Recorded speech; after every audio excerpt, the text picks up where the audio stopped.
그러면 여기에서 C3 식물군과 C4 식물군을 갖고 한번 비교를 한번 해보겠습니다.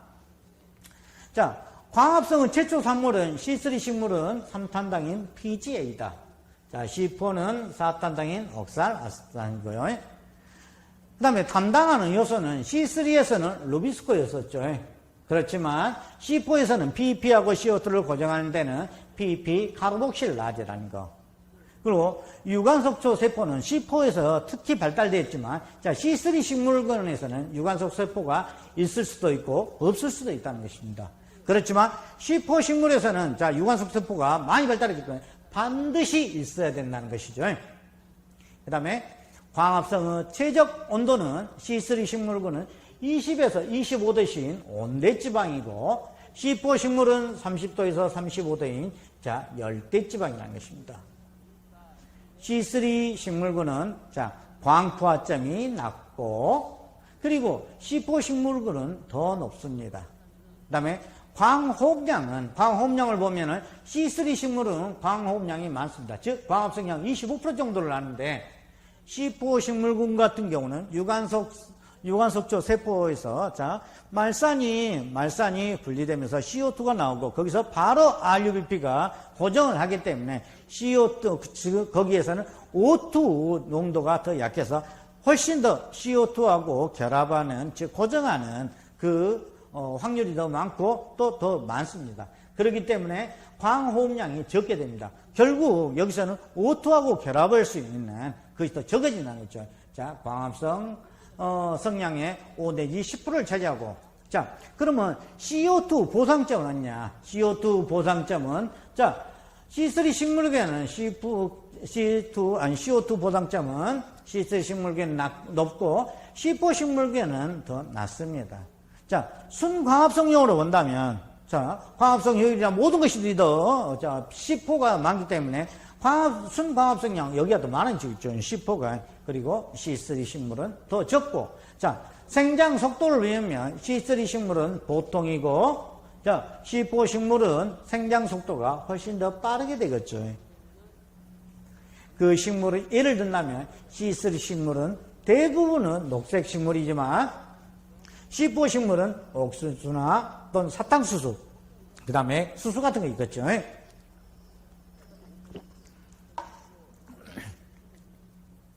그 다음에 캠식물입니다. 캠식물도 C4하고 C3 경로를 같이 겪는 것입니다. 자, 밤에 자, C3 식물군은 사막지대에 사는, 즉 다육식물이라고 생각하시면 됩니다. 이 다육식물은 CO2를 고정하는 것이 낮과 밤이 서로 다르다. 왜 그러냐면, 자, 사막지대에서 사는 것이 예를 들어서 낮에 기공을 열다면 수분을 다 잃어버려요. 그렇기 때문에 증산작용을 최대한을 줄이기 위해서 밤에 기공을 열게 됩니다. 자, 그림으로 본다 했을 때, 자, 야간에, 자, 캠식물들은 야간에 기공을 여는데, 자, 전분을 해당작용, 즉, 해당작용이란 뭐죠? 자, 해당작용이란 어떤 것을 분리해가지고 그것을 에너지로 바꾸는 겁니다. 해당작용에서 PEP인 C3로 만든 다음에 여기에서 CO2를 받아들이는 것을, 여기는 C4 식물과는 같죠. 자, 여기서 받아들이는 것은 같은데, 이제 밤이냐 낮이냐 그런 구별이 없이, 자, 여기에서 제일 먼저 만들어진 것이 옥살아세트산인, 자, C4를 만들면, 그 다음에 말레이트를 만들고, 이 말레이트 부여가, 자, 밤에는 액보 속에 저장을 하게 됩니다. 그 다음에 주간에는 이제, 너무 햇빛이 높기 때문에 이제 기공을 닫아야 되겠죠. 저녁에는 열었지만 주간에는 닫아야 되겠죠. 주간에는 기공을 닫은 상태로서 이 말레이트 부분이 이 말산이 즉 반대 방향으로 돌아가야 되겠죠. 그래서 여기에 있는 옥살아세트산 말고 옥살아세트산에서 PEP하고 CO2로 분리를 하게 됐죠. 그럴 때, 자, 여기에 있는 CO2는, 자, 우리가 C4 식물하고 똑같이 RUBP가 이것을 고정하게 됩니다. 그래서 3PGA C3 식물이고, 그 다음에 똑같이, 켈빈 사이클을 돌게 되죠. 참고적으로 말하면 여기서 C4 식물군하고 캠 식물의 공통점은 C3 경로하고 C4 경로를 모두 다 거친다는 겁니다. 즉, 이 부분, 지금 여기에서, 이건 어떤 거죠? 이것은 C4 경로고, 이것은 C3 경로라는 것이죠. 여기냐면, 여기서 만들어지고, 여기서 분리해서 C3를 만들기 때문에 그렇습니다. 이제 첫 번째, 밤에 기공을 열고 CO2를 흡수한 다음, 자, 밤에는 기공을 열죠. 열고 CO2를 흡수한 다음, BP가 CO2를 고정하여 옥살 OA를 만들고, 이것이 말산 액시드로 바뀐 다음에 액포 속에 저장을 하게 되죠. 액포 속에. 낮에는 기공을 닫은 상태에서 말릭 액시드가 다시 거꾸로 가죠. 자, 반대 방향으로 가서 말릭 액시드가 옥살수를 만들고, 즉, 이 OA가 CO2를 방출시키면서, CO2를 방출시키니까 RUBP가 그 CO2를 다시 받아들이겠죠. RUBP가 CO2를 다시 고정하는 과정을 거치게 됩니다. 따라서 캠식물군과 C4 식물군은 마찬가지로 C4 경로와 C3 경로를 모두 다 거치는 광합성을 완성시키게 됩니다. 밤에는 기공을 열고 CO2를 흡수하여 사탄당을 만들고, 낮에는 기공을 닫은 상태에서 사탄당을 분해해서 CO2를 방출시켜죠. 캠식물군에 속하는 식물들은 주로 사막지대에서 자라는 다육식물이거나 또는 염분지대에서 자라는 식물, 특히 돌나물과에 속하는 식물은 세포 내에 어떤 큰 액포를 가지고 있습니다. 이것이 다육식물이죠.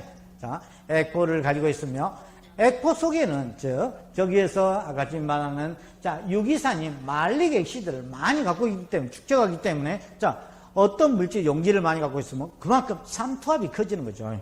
삼투압이 높다.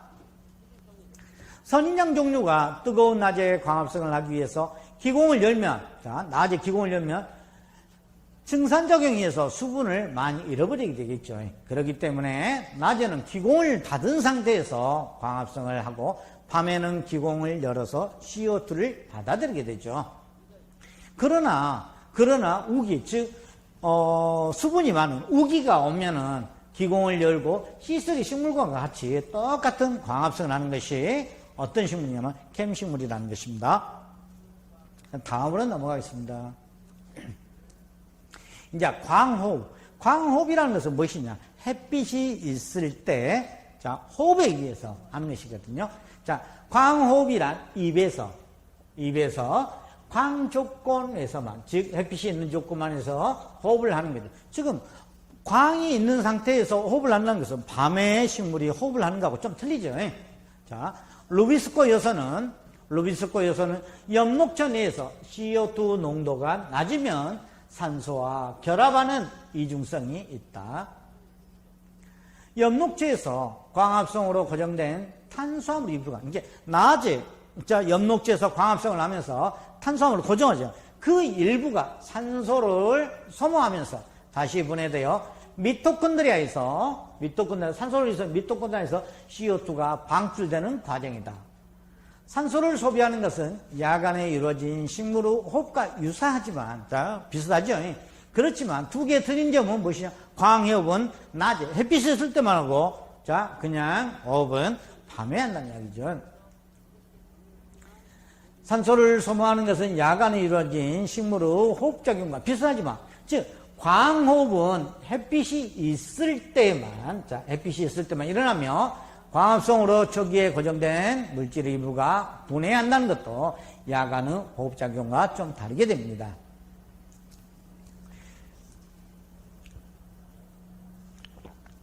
C3 식물의 경우에, 자, 광합성으로 고정한 CO2 4분의 1 내지 3분의 1가량이 다시 광호흡으로 방출되며, 낮에 일어나는 광호흡은 야간에 일어나는 호흡보다 2~3배 정도 더 빠른 속도로 진전됩니다. 그래서 C3 식물의 광호흡은, 자, 여기에서 CO2를, 아까쯤에 CO2하고 O2가 같이 있을 때, 루비스코 요소가 CO2 농도가 낮고, 또, 산소가 많을 때, 산소하고 붙었기 때문에, 광호흡을 줄여주려면 산소 농도를 줄여주면 됩니다. 결국, C3 식물의 광호흡은 산소 농도를 줄여줌으로써 감소시킬 수가 있죠. 광호흡을 일으키는 요소는 C3 식물에서 CO2를 처음 고정할 때 똑같은 RUBP 카르복실라제, 즉 루비스코이다. 이 요소는 O2보다는 CO2에 대한 친화력이 훨씬 더 강합니다. 그렇지만 CO2와 O2를 동시에 기질로 이용할 때는 화학반응에 이르기 때문에 주변에 있는, 즉 산소의 농도가 보통 우리 공기 중에 한 20% 정도 있죠.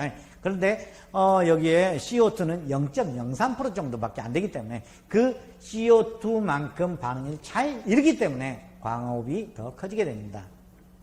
C4 식물은 광호흡량이 아주 적기 때문에, C4 식물은 광호흡량이 아주 적기 때문에 결국에는 광호흡량이 광합성 속도가 C3 식물보다 훨씬 더 빠르게 된다는 것이죠. C3 식물은 즉 RUBP, 즉 카르복실라제인 이 루비스코 요소는 유관속초 세포에만 국한되어 있습니다. 즉 유관속초 세포에만 있기 때문에 이 세포에서는 말릭 액시드에서 방출되는 CO2로 인해서 CO2 농도가 높게 유지되어서, 즉 O2가 제대로 루비스코에 붙지 못하기 때문에 광호흡이 적게 나타나게 되는 것입니다. 결국 여기에서 보면 광호흡이라는 것은 즉 여기에 있는 엽록체 내에서 엽록체 내에서 RUBP인 루비스코 요소가 원래는 광합성을 한다면 여기에서 CO2를 받아들여서 두 개의 PGA를 만들어야겠지만 여기서 CO2가 아닌 산소가 결합을 해서 하기 때문에 3PGA인 C3가 하나 만들어진다 하면 지금 여기서는 C5이기 때문에 이제는 탄소가 2개짜리로 여기는 글리콜레이트가 이렇게 나눠지게 되죠. 글리콜레이트는 이 페록시솜에서 여러 개 거치면서 글리신을 만들게 됩니다. 글리신은 미토콘드리아 내에서 분해가 돼서 CO2하고 NH4로 이렇게 나눠집니다. 이 미토콘드리아에서 CO2는 이제 공기 중으로 다시 나가게 되고, 이 NH4는 식물체 내에서 NH4인 아모늄 이온이 있을 때는 이것이 독성으로 됩니다. 그렇기 때문에 이 엽록체 내에서 다시 NH4와 NH4를, 즉 여기는 글루타메이트하고 이것이 결합을 해서 결국 여기에 아미노산인 글루타민을 만들게 됨으로써 여기서 보면은 NH4가 분리됐다가 다시 합해지고 분리됐다가 합해지고 온 것은 광호흡에 의한 질소의 순환이라고 하는데 좀 다음에 이제 나오게 되는데 미리 한번 공부를 한번 해봤습니다. 광호흡 질소 순환. 광호흡 과정에서 RUBP 카르복실라제, 즉 루비스코 요소가 산소와 결합한 후에 몇 단계를 거치면서 미토콘드리아에서 글리신이 분해가 되어서 CO2를 발생하게 되죠. 발생할 때 NH4도 동시에 발생한다. 그렇지만 실제적으로 미토콘드리아에서 글리신이 분해돼서 CO2하고 NH4로 되죠. 발생한 NH4는 엽록체로 이동하여 즉시 글루타메이트가 NH4를 즉 결합하는 거죠. 포착해서 글루타민으로 만들게 됩니다. 엽록체와 질소 광호흡에 의한 질소 고정에 순환해 보면 엽록체와 페록시솜, 미토콘드리아 이 세 개의 소기관에서 광호흡 과정에서 생기는 광호흡 과정에서 생기는 미토콘드리아에서 생기는 CO2하고 즉 NH4가 방출이 되죠. 여기에서 방출이 되는 것을 다시 고정을 하게 되는데 이것을 광호흡 질소 순환입니다. 어디에서 하죠? 즉 엽록체에서 다시 고정을 하게 되죠. 이 작용은 세포 내에서 광호흡으로 발생하는 NH4, 즉 NH4가 축적되어 독성으로 나타나는 것을 방지를 하고 또 여기에 아미노산 합성에 기여를 할 수도 있죠.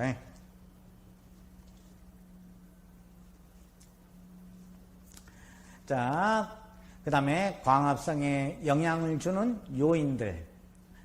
광도를 한번 보겠습니다. 광도라는 것은 비스 세 개죠. 광보상점과 광포화점. 햇빛이 있어야 자 광합성이 이루어지는 광도, 즉 빛의 세기는 광합성에 직접적인 영향을 끼친다. 암흑 상태에서 식물은 호흡작용만을 함으로써 CO2를 방출을 시키죠. 그래서 광도가 천천히 자 빛의 세기가 아침에서 이제 해가 뜨게 되면 자 햇빛 그 빛의 세기가 점점 증가하죠. 그래서 광도가 증가하게 되면 광합성을 하면서 자 광합성을 시작해서 CO2를 흡수를 하게 되죠. 광합성을 하게 되니까 이때 어떤 광도에 즉 어떤 광도에 도달하게 되면 우리가 호흡으로 하는 CO2를 배출하는 것과 광합성으로 해서 CO2를 흡수하는 그 양이 똑같게 자 CO2 양이 일치하는 그 지점의 광도를 즉 빛의 세기를 광보상점이라고 합니다. 그런데 우리가 이 식물들이 살 때는 이 광도가 빛의 세기가 광보상점 이상이 되어야만 식물은 살 수가 있죠. 대개 양엽의 경우 정광의 약 2%인 자 2000룩수가량이 되고 양수와 음수가량은 광보상점에서 차이가 있고 또 양수인 소나무류는 음수인 단풍나루보다 한 10배가량의 광도에서 광보상점에 도달하게 됩니다. 참고적으로 보면 음수가 양수보다 먼저 더 낮은 광도에서 광보상점에 이르게 된다는 것이죠. 광보상점 이상으로 즉 빛의 세기인 광도가 증가하면 증가하는 만큼 광합성량은 높아지게 됩니다. 비례적으로 증가하다가 어느 지점에 되면 즉 광도가 증가해도 더 이상 광합성량이 증가하지 않는 포화 상태의 광도에 도달할 때 그것을 광포화점이라고 하죠. 일반적으로 개개의 이거나 작은 묘목의 정광을 가지고 20 내지 25% 정도에서 광포화점에 도달한다고 할 수 있습니다. 그러면 이 너도밤나무 즉 한 나무의 양엽과 즉 햇빛을 많이 받는 양엽 부분과 음엽 부분의 광포화점을 보면 자 음엽은 즉 여기가 광도니까 빛의 세기죠. 빛의 세기가 더 낮은 부분에서 즉 보상점에 도달하게 되고 자 양엽 같은 경우는 빛의 세기가 더 높은 데에서 즉 광보상점에 도달하겠죠. 물론 여기에서 본다고 했을 때 광포화점도 본다 하면 자 음엽의 광포화점은 여기입니다. 빛의 세기가 한 예를 들어서 한 500 정도 된다고 생각하시고요. 양엽 같은 거는 빛의 세기가 지금 이 정도라고 생각한다면 어느 정도일까요? 한 1900 정도 그 정도의 광도에서 더 순광합성이 더 높을 수 있는 것이 이 양엽이죠. 결국은 본다고 하면은 자 광보상점이 낮은 이제 광도가 더 낮은 데서 자 더 빨리 광보상점에 이르는 것은 음엽이죠. 그리고 더 높은 빛의 세기에서 더 높은 순광합성량을 차지하는 것이 즉 더 만드는 것이 양엽이라고 생각하시면 됩니다. 양엽과 음엽. 나무가 크게 자라서 잎들이 그늘을 만들어서 다른 잎의 광합성에 영향을 주기 때문에 개개의 잎을 상대로 해서는 광포화점을 나무 전체에 적용할 수는 없습니다. 그렇지만 양엽과 여기에서 보면 양엽과 음엽의 특징을 보면은 자 양엽을 다시 한번 여기서보다도 이걸로 보자. 양엽은 지금 보면은 이렇게 책상 조직에 자 여기에 엽록소가 꽉 채워져 있죠. 그렇기 때문에 더 많은 광합성을 하고 그리고 더 여기서 자 책상 조직에서 여기에 있는 해면 조직에 보면은 자 여기서 얼멍얼멍하죠. 그런 것은 무엇이냐면 여기에서 기공을 통해 들어오는 CO2 확산을 더 빠르게 할 수 있죠. 음엽 같은 경우는 양엽보다도 잎이 더 얇습니다. 얇고 자 책상 조직도 더 빽빽한 것이 아니라 더 얼렁얼렁하고 좀 더 조그만하고 그리고 저 밑에 있는 해면 조직도 마찬가지죠. 그리고 양엽은 햇빛이 많이 뜨는 양쪽은 남쪽의 가지 끝에서 채취한 것이고 음엽 같은 경우는 자 수가는 안쪽에서 하죠. 자 그랬을 때 이 양엽과 음엽의 특징을 한번 구별해 볼게요. 양엽은 햇빛이 가장 잘 묻는 남쪽의 양지 쪽에 위치한 잎은 양엽으로서 광합성에 유리하게 됩니다.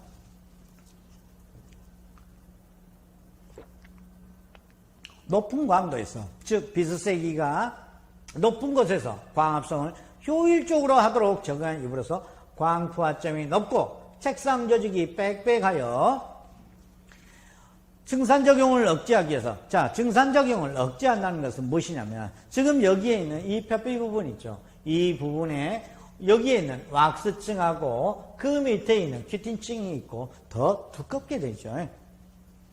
자, 증산적용을 억제하기 위해서 큐티클층과, 자, 이부 두께가 보면은 양엽과 음엽에 어떤 것이 더 두껍죠? 양엽이 훨씬 두껍죠. 양엽이 두껍고, 입이 음엽에 비해서 크기가 더 적습니다, 실은. 자, 입이 음엽에 비해서 크기가 더 적게 되어 있습니다. 그러면 음엽의 특징을 보면, 자, 수관의 깊숙이 그늘 속에서, 음엽은 그늘 속에서 있는, 입은 음엽으로서 항상 햇빛이 부족하다. 그리고 높은 광도보다도 아까 처음에도 보다시피 낮은 광도에서 광합성을 더 효율적으로, 낮은 광도에서 효율적으로 하기 위해서 입이 양엽보다도 더 넓고 엽록소 압력도 더 많게 됩니다. 그리고 광포화점도 낮고 또 책상 조직이 엉성하여, 즉 절기같이 빽빽한 것이 아니라 음엽은 더 엉성하게 발달되어 있고, 큐티클층과 이부 두께가 더, 그림으로 봐도 음엽이 더 얇죠. 결국 보면은 양엽이 음엽보다 광합성량이 많다는 것이죠. 비 오는 날 같은 건 지금 햇빛이 어느 정도 다 가렸다고 생각하죠. 비 오는 날이나 그늘진 곳에서는 음엽이 광합성을 양엽보다 더 효율적으로 한다는 것이죠. 왜냐하면, 자, 광도도 더 얕고, 그렇기 때문에 더 효율적으로 한다는 것입니다. 자, 양수와 음수. 그늘에서 자라지 못하는 수종을 양수라고 하고, 자, 그늘에서 자라는 수종을 음수라고 하는데, 여기에서 양수와 음수는 햇빛을 좋아하는 정도가 아닙니다. 좋아하는 것이 아니라 그늘에서 견딜 수 있는 내음성 정도로 돼서 양수와 음수를 나누게 됩니다. 여기를 좀 외우긴 외워야 되는데 다 외우지는 못하고, 여기에 있는, 자, 기준을 보면은 음수와 양수 또 극양수, 여기 기준을 보면 여기에서, 자, 극양수는, 자, 정광의 1 내지 3%에서, 음수는 정광의 3 내지 10%에서, 중성수는 10 내지 30%에서, 양수는 30 내지 60%에서, 극양수는 정광의 60% 이상에서 생존이 가능하게 됩니다. 여기를 외우려면 1, 30, 1, 30, 30, 60 이런 것을 외우십시오. 그리고 여기에서 이제 우리가 생활에 많이 보는 것이, 즉 소나무 있죠. 소나무는 양수라는 거. 그리고 여기에 있는 참나무는 중성수라는 거. 여기에서 극단적으로, 자, 극음수하고, 자, 극양수를 한 번씩 가끔은 시험에 나오는가. 이 부분은 어떻게 하냐면요, 외우는 방법에 대해서 보면은, 자, 나주 금송간 그 거리에 회식을 가면 사시사철 호황을 드리는 극음수. 지금 이건 극음수를 공부하는 거예요. 극음수를 외우는 것입니다. 극음수집이 있다. 자, 나주할 때 남백, 주목, 금송간, 금송, 불거리. 그 다음 회식을 가면 회양목, 식나무, 사시사철, 사철나무, 호랑가시나무, 그 다음에 황칠나무. 이런 것들은 극음수에 속하고, 자, 극양수에 가면, 자, 말은 잘 안 됩니다만, 연대 낙방하자 버북자의 두포를 극양수에 줬다. 이건 지금 극양수입니다. 연대, 자, 연필향나무, 대왕송, 낙방할 때 낙은 낙엽송, 방귀수나무, 그 다음에 버드나무, 복나무, 자작나무, 그 다음에 버북자의 예덕나무, 두릅나무, 그 다음에 포플러. 이렇게 있습니다. 그리고 앞페이지를 갔을 때 이 극양수에서 내한성 수종이, 즉 여기 있는 버드나무와 그다음에 자작나무, 포플러 이 세 가지가 있습니다. 자, 여기에서 내한성 수종에는 버드나무와 자작나무, 포플러 등이 있다. 이렇게 좀 한번 외워주십시오. 그 다음에 양수나 또 중성수, 또 음수에 가서, 즉, 광도에 따른 광합성량을 한번 보면, 음수도 어릴 때에는, 자, 음수가 어릴 때는, 자, 그늘을 선호하게 됩니다. 그렇지만, 음수든지 양수든지 간에 어느 정도 유효 시기를 지나면 햇빛에 더 잘 자란다. 따라서 모든 수목은 성목이 되면 자, 햇빛을 좋아한다고 할 수 있습니다. 생리적으로 볼 때 양수는 음수보다 광부하점이 높다. 광도가 높은 환경에서 양수가 효율적으로 햇빛을 이용하여 광합성을 더 많이 함으로써 음수보다도 생장 속도가 더 빠르지만 또는 낮은 광도에서는 음수보다 양수가 광합성량이 더 저조하게 되겠죠. 음수는 광부하점이 낮기 때문에 자, 높은 광도에서는 광합성 효율이 별로 안 좋겠죠. 그렇겠지만 양수는 즉 음수는 낮은 광도에 들어가면 낮은 광도에서는 광합성을 더 효율적으로 실시함과 동시에 광부상점도 낮고 또 호흡량도 적기 때문에 그늘에서 경쟁력이 양수보다 더 높다는 것입니다. 자, 그림을 보면 자, 광도, 빛의 세기와 자, 이산화탄소 흡수량을 보면은 음수는 광도가 더 낮은 상태에서 광합성을 해서 이렇게 광부하점에 도달하게 됩니다. 결국 자, 여기에서 광도가 더 낮은 상태에서 흡수량, 이산화탄소 흡수량이 더 적기 때문에 물론 여기서 광합성이 더 많을 수는 없겠죠. 그렇지만 자, 음수는 여기. 그 다음에 중성수 같은 경우는 아까 지금 우리가 몇이었죠? 중성수는 근성수는 정광에 자, 1 내지 3%가 극음수. 그 다음에 음수는 3 내지 10. 그 다음에 중성수는 10 내지 30이었죠. 자, 거기서 햇빛을 받으면서 CO2를 더 많이 받아서 자, 중성수는 음수보다는 더 광합성량이 더 많게 됩니다. 그리고 양수는 자, 빛의 세기도 많고 이산화탄소 흡수량이 더 많아서 광합성을 더 많이 할 수 있게 되죠. 오늘은 여기까지 하고 다음 시간에 다시 하겠습니다. 수고하셨습니다.